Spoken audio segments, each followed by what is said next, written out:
สบายดีท่านผู้ชมผู้ฟังที่นับถือและฮักแพง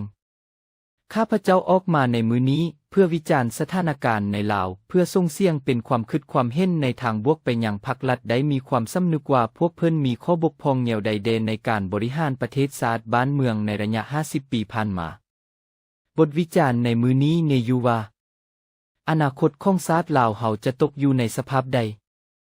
ในสายตาของข้าพเจ้าเห็นว่าประเทศสปป.ลาวปัจจุบันตกอยู่ในสภาพวิกฤตอย่างหนักหน่วงใหญ่หลวงและรอบด้านบ่สามารถยืนอยู่ด้วยลำค่าบาไหลของตัวเองได้และกระตกเป็นทาสของชาติอื่นอยู่ตลอดมาเป็นเวลา50 ปีทั้งที่ว่าประเทศลาวอุดมสมบูรณ์ไปด้วยทรัพย์ในดินสิ้นในน้ำแร่ธาตุต่างๆนานาชนิดเช่นเงินคำกัวซืนลักซีมังและเพชรพลอยอื่นๆแต่เนื้อถึงไต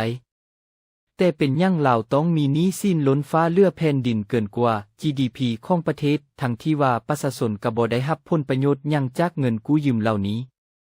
เป็นหยังเงินกีบจังเฟ้อเป็นหยังชีวิตการเป็นอยู่ของประชาชนจังฟืดเคืองประชาชนในชาติบ่มีเวียกเฮ็ดงานทำเต้นตนโยนหนี้ไปค่ายแรงงานอยู่ประเทศอื่นเมืองทานรัฐกรทหารตำรวจนายครูและแพทย์หมอลาออกจากหน้าที่การงานย้อนเงินเดือนบ่พอกินรัฐบาลบ่เบิ่งแยงเครื่องอุปโภคบริโภคที่ใช้ในชีวิตประจำวันของประชาชนเป็นส่วนหลายกระสั่งมาจากต่างประเทศบ่ส่งเสริมให้ประชาชนผลิตในประเทศของตัวเองซ้ำบ่นำเอาคนต่างดาวเท้าต่างเมืองเข้ามาญาติแย่งอาชีพของคนในชาติของตัวเองอีก